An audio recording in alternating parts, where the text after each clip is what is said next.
अस्सलाम वालेकुम वरहमतुल्लाहि वबरकातुहू। दोस्तों की हाल चाल है, ठीक हो? उम्मीद करने तुसी सारे खैर आफियत दे नाल होवोगे। अल्लाह ताला तमाम नू अपने हिफ्ज़ो अमान दे विच रखे, आमीन सुम्मा आमीन। तो भाईओ, अज अर्ज़ करने कि पुल सरात कितने ने, इस बारे अर्ज़ करांगे। यकीनन इस तरह की पहली वीडियो तुसी नहीं देखी सुनी होगी। अमूमन असी यही सुना कि पुल सरात एक है, लेकिन साढ़े प्यारे नबी सल्लल्लाहु अलैहि वसल्लम का फरमान है। आप फरमा दें, जो लोग जहन्नम विचों निकल के जन्नत की तरफ जा रहे होवणगे तो एक पुल ते रोके जावणगे। ये पुल सरात तो इलावा कोई एक होर पुल है जिहड़ा पुल सरात दे गुजरन तो बाद आवेगा। यानी पुल सरात जिहड़ा है ये जहन्नम ते अल्लाह तबारक व तआला ने ठहराना है।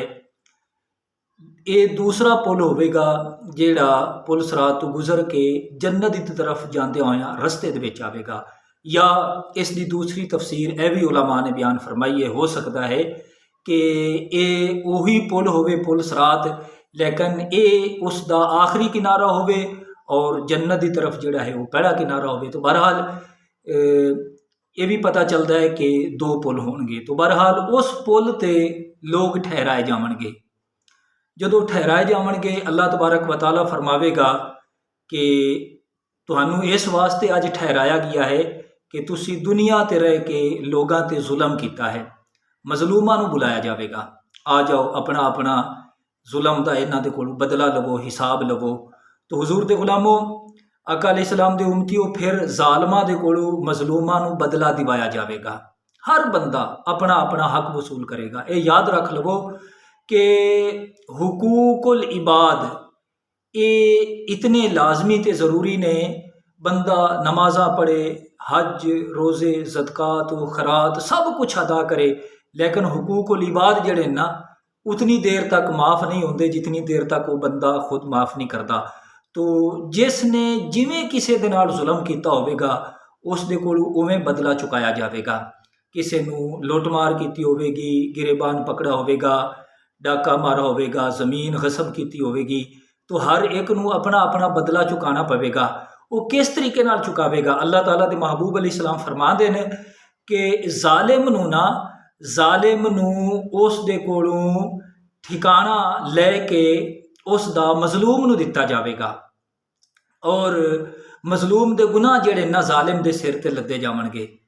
तो इस तरीके दे नाल जेड़ा जालिम होवेगा उसनू बड़ा पछतावा होवेगा, हसरत होवेगी, वो कहेगा काश, बल्कि उसनू ना दिखाया जाएगा कि अपना ठिकाना देख जन्नत विच। जदों देखेगा ना तो फिर कहेगा बड़ा अच्छा है। अल्लाह ताला फरमावेगा कि ये हुण तेरा ठिकाना नहीं है। क्यों? इस वास्ते तू दुनिया ते रह के लोगों ते जुल्म किया है। जुल्म करन दी वजह दे नाल तेरा ठिकाना जिहड़ा है ना हुण ये तेरे कोल नहीं रहेगा। तो इसकी एक जिंदा मिसाल ये समझो कि असी अगर दुनिया दे विच रह के किसी दे कोलों उसका घर गसब कर लवीए, ठिकाना उसका असी जनाबे वाला उस ते मुसलत हो जाइए, कब्जा कर लवीए, तो बंदे नू कितना अफसोस होता है। इस तरीके फिर जो क्यामत वाले दिन वो बंदा देखे लगा ना कि मेरा जन्नत विच ठिकाना दूसरे दे कोल जा रहा है, तो उस वक्त उसनू बड़ा पछतावा होवेगा, हसरत होवेगी। यानी जितना कोई किसी ने किया होवेगा ना, जैसी करनी वैसी भरनी, जिवें दा कीता होवेगा उवें दा सारा हिसाब किताब उस पुल ते करा के ते फिर साफ सुथरे करके जन्नत की तरफ भेजा जाएगा। तो हुजूर अलैहिस्सलाम दे गुलामों, इत्थों ये पता चलता है कि जिहड़ियां कोई मुसीबतां आफात बंदे ते बीमारियां आदियां ने, ये कई बंदे दे गुनाहां दा कफारा ने। मसलन बंदा बीमार होंदा है, ये भी गुनाहां दा कफारा है। और इस तरीके मौत की जदों सख्ती होंदी है, ये भी गुनाहां दा कफारा है। कबर दे विच जिहड़ा अजाब होवेगा मुसलमान नूं, ये भी गुनाहां दा कफारा होवेगा। ते जिहड़ा जहन्नम विच कुछ दिन ठहरेगा वो भी गुनाहां दा कफारा होवेगा। लेकिन याद रख लवो, जिहड़े हुकूकुल इबाद ने वो उतनी देर तक माफ़ नहीं होने जितनी देर तक वो बंदा खुद माफ़ नहीं करेगा। हुकूकुल इबाद दा बंदे नूं इतना ख्याल करना चाहिए है मुसलमान नूं, और पासदारी करनी चाहिए है। तो अल्लाह ताला उसनूं फरमावेगा कि हुण जाओ जन्नत की तरफ। यानी जन्नत विच कोई गंदा नहीं जाएगा, सारे साफ सुथरे तैयब पाक लोग होके जावणगे, क्योंकि जन्नत गंदियां की जगह नहीं है, जन्नत चंगियां की जगह है। आका अलैहिस्सलाम फरमा देन, फिर वो जदों जन्नत की तरफ जावणगे ना, आ फरमा देन जन्नत विच अपना ठिकाना अपना घर इंज तलाश करनगे जिमें ये इन्हां दा बड़ा पुराना घर होंदा है, यानी किसी को राह नहीं पूछना पवेगा कि मेरा घर केड़ा है।